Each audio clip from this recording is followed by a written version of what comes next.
inima goală și clubul e plin. Stau singur la masă cu două pahare de vin. Atâtea să spun, ce păcat că noi nu mai vorbim.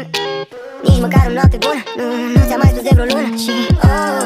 Și dacă ai uitat de mine, gen ți-aduc aminte pe refren. Da, hai să-ți cânt acum să-ți amintești. Dansam pe străzile din București, pe vremea când încă trăiam povești. Cât ne iubeam, îți amintești. Hai, întoarce-te în timp să ne privești. Dansam pe străzile din București, pe vremea când încă trăiam povești. Hai să-ți cânt să-ți amintești, hai să-ți cânt să-ți amintești. Ești dimineața și viața ironică, da. De Uber am pus din greșeală fix adresa ta și m-a prins târziu de deja interfonul sună. Și dacă ai uitat de mine, gen ți-aduc aminte pe refren.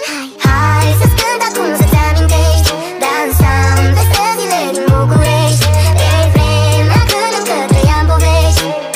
Când ne iubeam, îți amintești. Hai, întoarce-te în timp să ne privești. Dansam pe străzile din București, pe vremea când încă trăiam povești. Hai să-ți cânt să-ți amintești, hai să-ți cânt să-ți amintești.